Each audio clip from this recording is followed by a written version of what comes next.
He protected me from a lot of things, and he would do anything for me and my children and my family, and he was just taken from me too soon.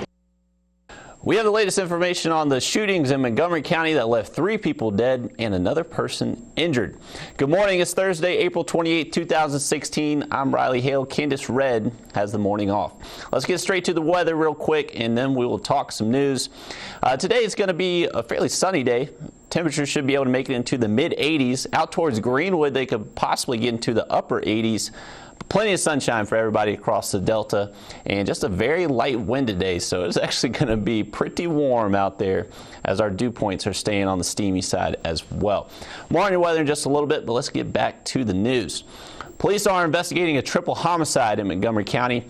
40-year-old Odell Hallman is charged with 3 counts of first-degree murder, 1 count of aggravated assault, and 1 count of being a felon in possession of a firearm. He's accused of shooting and killing his ex-girlfriend, the girlfriend's mother, and a 3rd man. A 4th person is listed in critical condition at the hospital after getting shot. We're hearing reaction from the victim's family and friends. Just spent time with him last weekend, and he was very happy about that. So I'm feeling very hurt because we were best friends. We were only 2 years apart. We have always been close all our life. She just was, always happy. Just outgoing person. She just was a good person. Hallman is currently sitting behind bars without bond. Deputies at the Bolivar County Sheriff's Department are investigating after a man is shot while driving. 23-year-old Keadrick Scott is charged with aggravated assault. 23-year-old Corey Smith is facing an accessory after-the-fact charge. Both suspects are connected to the shooting that happened Tuesday on Highway 1 North. Deputies say Kiana Williams was shot in the leg while driving out of the town of Rosedale towards Gunnison. Williams was rushed to Bolivar Medical for treatment. He was later airlifted to a hospital in Memphis, where he remains in stable condition. Both Scott and Smith are in the Bolivar County Regional Correctional Facility. A former Yazoo City police sergeant is on the other side of the law. 27-year-old Michael Jones is charged with aggravated assault. He's accused of shooting a 24-year-old man in the torso. Happened Saturday around midnight in Yazoo City on West Broadway Street. The victim is in critical condition at the University of Mississippi Medical Center. Little information is known at this time as the investigation continues. 4 University of Mississippi students accused of hazing are no longer being charged. Take a look at their smiling mugshots. Christian Guy, Austin Rice, and Kyle Hughes were charged with larceny. James Basil was facing assault, hazing, and larceny charges as well. A judge dropped the charges against the Pi Kappa Alpha fraternity members, ruling the state did not meet its burden of proof. The ruling came after the judge heard testimony from the alleged victim. Tucker Steele is the 5th defendant in the case. He's still facing a charge of felony-level assault. The Hennepin County Sheriff's Office in Minnesota is investigating after a body is found in the Mississippi River. The man's body was found yesterday morning just north of the Franklin Avenue Bridge in Minneapolis.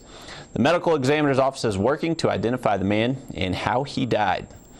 A police chief in Webster County, Mississippi is on suspension without pay, but no one is saying exactly why Madison Police Chief Shane Box is on suspension. As Jory Taylor reports, the news is surprising many residents in the small town. Big news rocks a small town with fewer than 1,000 residents. I'm surprised, about that happening in a small community like that, but things do happen. Things happen every day. Unexpected. Mathiston Mayor Jimmy Cardin doesn't want to detail why Box is off the job, but says the city has taken away his city-issued equipment and his paycheck. I'm surprised. He's not been chief very long, so seems like a very good person. So I'm really surprised. The suspension took locals by shock and answered this resident's question about why he hasn't been seeing the chief around lately. A lot of people sitting in the blind to it, I reckon. I didn't know anything about him even being suspended. Right. So that's news to me. And I see him every day. Every night up here at the locals hang out on the corner at the station. He comes in up there every night, but I hadn't seen him up there a few nights. But I didn't know he'd been suspended from his job. Mayor Cardin adds the Mississippi Attorney General's office is investigating the reasons Box is suspended. Meanwhile, residents say they will stick together while the situation plays out. It's just a good little town. Everybody pulls together and helps each other here, and it'll be all right. Washington County, there we go. Washington County Disaster Recovery Center is closing today at 6 p.m. That's according to the Washington County Office of Emergency Management. The Washington Convention Center in Greenville has been open to flood victims after heavy rainfall flooded several streets and homes last month. David Burford is the Emergency Management Director. He says disaster survivor assistant teams will remain in Washington County to continue assessing neighborhoods and providing assistance. There's a new place for pregnant and breastfeeding moms. The Champs Delta Hills Baby Cafe is now open at the Washington County Health Department in Greenville. The cafe gives breastfeeding or pregnant women access to several different services for free, plus certified counselors provide individual assessments for breastfeeding concerns. We want mothers to feel comfortable providing the best for their baby because breast milk provides so many benefits for the baby's health and well-being that we want the mothers to feel like that they can do it freely without being ridiculed or criticized. The Delta Baby Cafe will be held every Wednesday from 11 a.m. to 2 p.m.